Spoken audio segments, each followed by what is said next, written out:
जय सिया राम। तो आज हम अपने प्यारे कथा रसिक श्री सीताराम जी को उनकी एक बहुत दिव्य अनोखी भक्ता का चरित्र श्रवण कराने वाले हैं। ऐसी भक्ता जिनका जीवन तो ठाकुर जी ने पूरा ही बदल के रख दिया।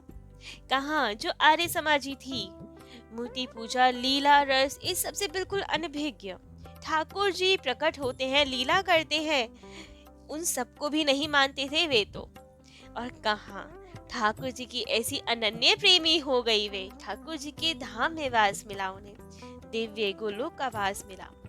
तो ऐसी दिव्य भक्ता का नाम है श्री प्रेम माधुरी बाई जी। पूर्व जीवन में आपका नाम था धनवंती बाई जी, जिनका जन्म जयपुर में हुआ था। पिता नारायण दास परवाल जी महेश्वरी जयपुर दरबार के पारिवारिक डॉक्टर थे, फैमिली डॉक्टर, और जयपुर में बहुत सम्मान था आपका। उनके घर एक पुत्र और 3 कन्या थी, जिसमें मंझली कन्या आप थी, धनवंती बाई जी। आपका जन्म हुआ संवत 1956 में चैत्र शुक्ल सप्तमी को, और पिता थे कट्टर आर्य समाजी। बहुत कड़ा शासन था घर में। आर्य समाजी पद्धति से ही होम आदि यज्ञ हवन ये सब तो होता था, लेकिन मंदिरों में जाना, श्रीमद् भगवत आदि कथाओं को सुनना, मानस जी सुनना, इन सब की सख्त मनाही थी। कथा कीर्तन कुछ नहीं होता था, मंदिरों में जाना अलाउ नहीं होता। राम जी, कृष्ण जी, नारायण जी किसी को मानते ही नहीं थे वे मानते ही नहीं थे कि ठाकुर जी अवतार भी लेते हैं, रसमयी लीलाएं भी करते हैं। तो आर्य समाज के स्वरूप में ही जैसे उनकी धारणा होती है, वैसे ही वहीं पे धारणा थी। और उसी सब वातावरण में धनवंती बाई जी भी पली बढ़ी। उनकी शिक्षा भी आर्य समाज के ही एक स्कूल में दी गई। तो आर्य समाज के ही पूरे संस्कार बहुत दृढ़ता से उनके हृदय में विराजित थे। अब छोटी अवस्था में उनका विवाह हो गया, लेकिन जब वे 16 वर्ष की हुई तब उनके पति का स्वर्गवास हो गया, जिससे तो वे बहुत दुखी रहने लगी। पिता का घर और ससुराल पक्ष दोनों ही बहुत धनवान परिवार था, तो रहने की तो कहीं समस्या नहीं थी। ससुराल पक्ष भी चाहते थे यही रुक जाए, लेकिन पिता यही सोचते थे कि वहाँ दुखी रहेगी तो क्यों ससुराल में छोड़ना। मायके ले आए और यहीं पे वे रहने लगी, लेकिन हर समय रोती ही रहती थी। उनका तो मानो जीवन समाप्त सा हो गया था, मन में सदा उदासी छाया करती थी, संसार सूना सा उजड़ा हुआ सा लगता था, हर समय रुदन ही करती रहती थी, और परिवार वालों को भी कोई फर्क नहीं पड़ता था। उस समय दूसरे विवाह का तो प्रचलन था नहीं, तो बस वहीं रहती, कभी छत पे जाती कभी नीचे, और खूब रोती ही रहती हर समय। लेकिन एक समय की बात, एक दिन अपनी छत पे टहल रही थी, घर के सामने ही डिग्गी नोहरा में वृंदावन की रास मंडली रास रचा रही थी, कृष्ण लीला दिखा रही थी, जिसमें आज सुदामा जी और कृष्ण जी के मिलन का प्रसंग चल रहा था। और उनकी छत इतनी ऊंची थी कि रासलीला बहुत स्पष्ट दिखाई दे रही थी। यहाँ तक कि वहाँ की कुछ कुछ आवाजें भी आ रही थी, कुछ कुछ बातें भी सुनाई दे रही थी। तो अब सदा दुखी रहती थी, तो जब ये देखा कि यहाँ क्या हो रहा है, तो मन वहीं लगाने की कोशिश की। कृष्ण जी का स्वरूप देखकर, उनके हाव भाव, उनका नृत्य देख के मानो मोहित हो ही जा रही थी। तो अब जब कृष्ण जी पे ही मोहित हो गई तो वहीं ठहर गई और लीला देखने लगी। तब तो उन्होंने लीला में देखा सुदामा जी का प्रसंग, जिसमें सुदामा जी के प्रति ठाकुर जी का इतना वात्सल्य, इतना दैन्य प्रेम है वश्य, कैसे एक भक्त के आगे ठाकुर जी विवश हो गए।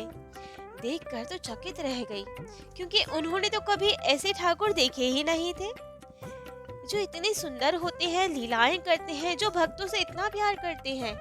उन्हें तो ठाकुर जी का ऐसा स्वरूप पता ही नहीं था। अब तो ये सब देख के उन्हें लगा मानो एक नई दिशा मिल गई, उनके मृतदेह में नए प्राणों का संचार हो गया, उनके हृदय आकाश में सब विषाद के बादल छट गए हों, आशा की नई किरणें आ गई हों। सोचने लगी, मैं तो केवल भगवान को सृष्टि का रचयिता, त्रिलोकी का अधिपति यही सब जानती थी, मुझे तो पता ही नहीं था वे भक्तों के सखा भी हैं, उनके बंधु भी हैं, उनसे प्रेम भी करते हैं। मेरे को तो लगता था कि वे निर्मोही ज्योति स्वरूप है, आत्माराम आत्मकाम है, लेकिन भगवान जी इतनी लीलामय भी है, करुणामय है, भक्त वत्सल है, भक्तों के अधीन है, ये तो मुझे पता ही नहीं था। यही विचार करे वे कि सुदामा की तरह यदि उन्हें कोई भाई बंधु कुछ भी मान ले, तो भगवान भी भक्त वत्सल होने के कारण वैसा ही संबंध निर्वाह करते हैं। अपना भाई अपना बंधु स्वीकार करते हैं, वैसे ही व्यवहार करते हैं, सब सार संभाल करते हैं भक्तों की। तो ऐसे परम करुणा में प्रभु के होते हुए मैं इतने शोक में विषाद में क्यों हूँ? क्या कारण है मेरे दुख का? यदि ठाकुर जी उनके हैं तो मेरे भी तो है। यदि मैं भी उनसे कोई संबंध बना लूं तो वे मेरी भी ऐसी रक्षा करेंगे, मेरे साथ भी लीला करेंगे। तो ठान लिया, तो क्यों ना मैं भी ठाकुर जी को अपना मान के उनसे प्रेम का संबंध जोड़ लूं, आत्मसमर्पण कर दूं, जिससे मेरा भी जीवन सार्थक हो जाए। अब तो लीला देखते देखते सब विचार चल रहे हैं, और जैसे ही वहां लीला में सुदामा जी को कृष्ण जी ने अपने हृदय से लगाया और दोनों के प्रेम अश्रु छल पड़े, वहां कृष्ण जी रो रहे हैं और या सुदामा जी, इन दोनों को देखकर तो जाने क्या इतना भाव प्रकट हुआ कि प्रेम माधुरी जी भी, जिनका नाम अभी है धनवंती बाई जी, वे भी रोने लगी। उन्हें तो ऐसा ही लगा कि सुदामा जी को नहीं, कृष्ण जी मुझे ही गले लगा रहे हैं, मेरी जन्म जन्मांतर की पीड़ा का हरण कर रहे हैं। अपार सुख की अनुभूति होने लगी उन्हें, कृष्ण जी के आलिंगन का सुख मिलने लगा। यही लगे कि कृष्ण जी तो मुझे गले लगा रहे हैं। अब तो नेत्रों से अविरल अश्रुधारा फूट पड़ी। धनवंती बाई रोई तो पहले भी बहुत बार, रोती ही रहती थी, लेकिन आज का रोना और पहले के रोने में बहुत अंतर हो गया था। पहले वो रोती थी पति के बिछुड़ जाने से, पहले उनका रोना दुखमय था, लेकिन आज का रोना दुख में दिखता हुआ भी आनंदमय था। ऐसा रोना था कि जिसे रोकर भी सुख प्राप्त हो। ठाकुर जी के विरह का सुख मिल रहा था। अब तो पहले माया के कारण रोती थी, लेकिन आज ये रोना योग माया के वरदान के कारण था। पहले का रोना तो झूठ मूठ का था, जो समय के साथ बंद भी हो जाता, मध्यम भी पड़ जाता। लेकिन आज का जो रोना प्रारंभ हुआ, ये तो समय के साथ बढ़ना ही था, क्योंकि अब रोना ठाकुर जी के लिए था, उनकी प्राप्ति के लिए था, उनके विरह में रोना था, जो कि दिन प्रतिदिन बढ़ता जाता और सुख प्रदान करता। अब ये रोना तो केवल तभी शांत होना था जब श्री कृष्ण जी के चरणों की प्राप्ति हो जाए। तो अब पहले जैसे धनवंती बाई रोती रहती थी, उनके घर वालों को तो अंतर नहीं पड़ता था, लेकिन आज भी रो रही थी। लेकिन आज रोते रोते मन में ठाकुर सेवा का भाव आ रहा था। कुछ न कुछ लीला दर्शन करती थी, ठाकुर जी के लिए कुछ सेवा करना चाहती थी। तब से जब धनवंती बाई रो रही थी तो घर वालों को कोई अंतर नहीं, लेकिन अब जो था ठाकुर जी के प्रेम में रोना, इससे तो घर वालों को थोड़ी समस्या होने लगी। ज्यादा समझ नहीं पाए कि क्यों रो रही है, क्या है, कुछ अलग है, लेकिन क्यों, कभी आनंद कभी रुदन, हो क्या रहा है, वे तो नहीं समझ पाए। लेकिन उनके जो मौसेरे भाई थे, शुक संप्रदाय में दीक्षित थे, वे श्री रूप माधुरी जी, एक बार वो आए आपसे मिलने।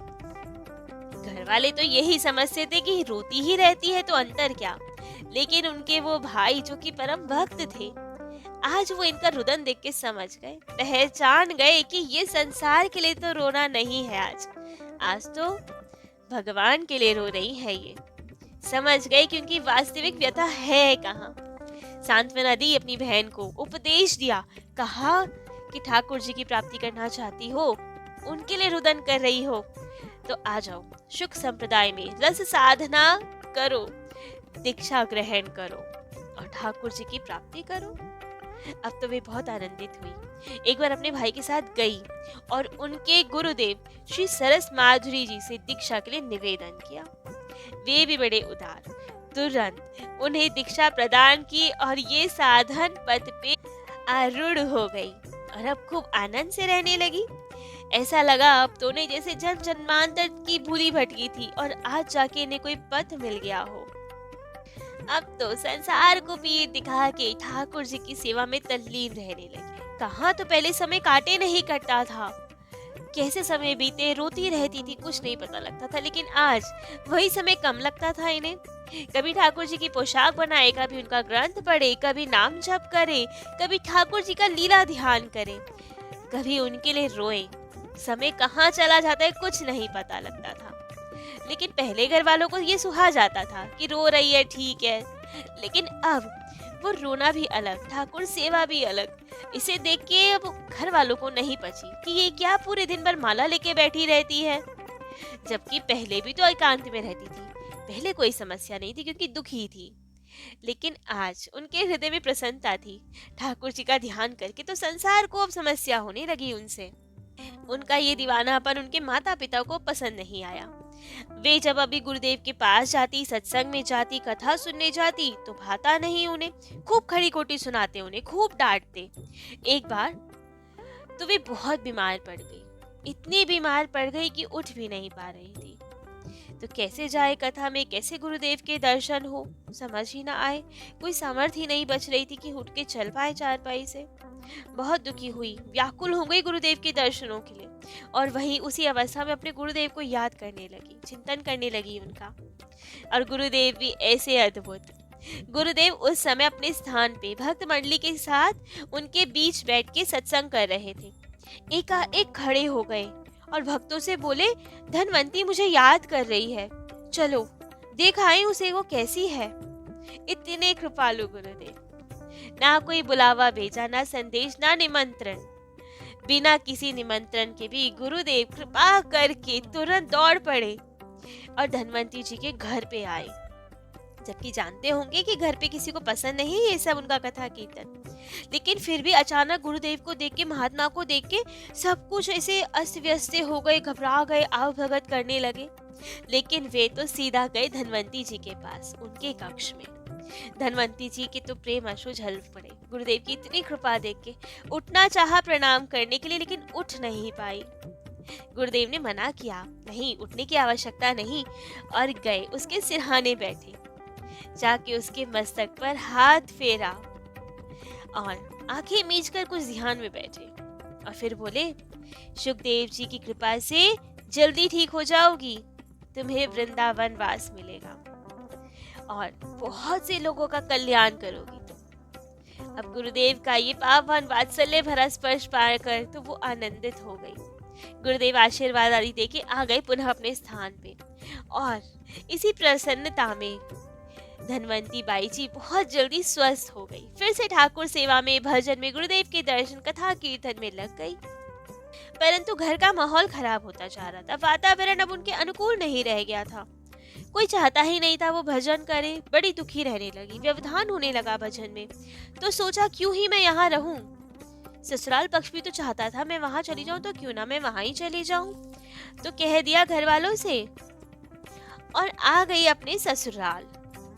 अब ससुराल भी धनी मानी परिवार था, वहां उनकी सेवा पूजा में कोई रोक टोक नहीं थी। वे आराम से सेवा पूजा करती थी, नौकर चाकर थे, घर का कोई काम था ही नहीं, तो खूब आनंद से भजन करती। लेकिन संसार की मानसिकता कहाँ बदल जाए। जब उन्होंने ये देखा कि पूरे समय ये भजन ही करती है, माला करती है, कभी ठाकुर सेवा करती है, कहीं पोशाक बनाती है, कोई काम तो करती नहीं, किसी के पास तो आती जाती नहीं, केवल माला ले बैठी है, तो उन्हें भी ये खटकने लगी। वहां का वातावरण भी अब दुखदाई होने लगा। लेकिन वे करे क्या। ससुराल वाले भी नहीं पसंद करते, घर वाले भी नहीं पसंद करते, तो जाए कहाँ। छोटी अवस्था की ही थी, क्या करे, कैसे करे, कहाँ जाए, क्या अकेले रहना उचित होगा। गुरुदेव ने कहा, वृंदावन वास मिलेगा, तो क्या वृंदावन ही चली जाऊं। लेकिन वहां अकेली कैसे रहूंगी, क्या करूं, क्या ना करूं, कुछ समझ ना आए। लेकिन ससुराल वालों को पसंद नहीं आ रहा था ये सब, तो सोचा दोबारा मायके ही चली जाऊं। वापस मायके आई, लेकिन यहाँ पे भी माहौल में कोई अंतर नहीं, दोनों जगह भजन में तो बाधा पड़ रही थी। तभी ठाकुर जी की प्रेरणा से कुछ ऐसी लीला हुई कि मन एक और हो गया। हुआ कुछ यूं कि मन तो उनका वृंदावन जाने को छटपटा ही रहा था, लेकिन दुविधा में थी कि अकेले कैसे रहूंगी, क्या होगा, जाना उचित है कि नहीं। तो एक दिन उन्होंने देखा कि उनके घर के सामने पुलिस आई हुई है, और वे एक घर में से एक युवक और युवती को पकड़ रही है और उन्हें पकड़ के ले जा रही है कहीं, क्योंकि वे युवक और युवती अवैध रूप से साथ रह रहे थे, दोषी थे साथ रहने के। उस समय जयपुर में राजा माधो सिंह का राज था, जिसमें ऐसे लोगों को कठिन दंड दिया जाता था। तो इसलिए ये ऐसे रह रहे थे साथ, तो इसलिए इनको पकड़ के ले जा रही थी पुलिस। लेकिन अब पुलिस को लोग रोक रहे थे, समझा रहे थे, कह रहे थे कि अरे इन्हें छोड़ दो, दोनों अबोध हैं, अभी ना समझे के कारण गलती कर बैठे, साथ रह रहे हैं लेकिन पश्चाताप कर लेंगे, ये एक दूसरे के साथ नहीं रहेंगे। अगर ये राजी हो जाएं अलग रहने के लिए, एक दूसरे का साथ छोड़ दें, तो आप भी इन्हें छोड़ दो, क्षमा कर दो। लेकिन ये सुनते ही वो जो कन्या थी, युवती थी, उसने और लड़के ने, दोनों ने कहा पुलिस हमें छोड़े या ना छोड़े, जेल में ठूस दे या फांसी दे दे, हम एक दूसरे को कभी नहीं छोड़ सकते। हमने प्रेम किया है, कोई खिलवाड़ थोड़ी किया है। और लड़की भी यही कहे, कुछ भी हो जाए मैं इसका साथ नहीं छोड़ूंगी, चाहे फांसी ही क्यों ना हो जाए। अब जब धनवंती बाई जी ने ये सब सुना कि ये तो लड़की मुझसे भी छोटी है उम्र में और इतना साहस दिखा रही है, तो उन्हें बहुत प्रेरणा मिली।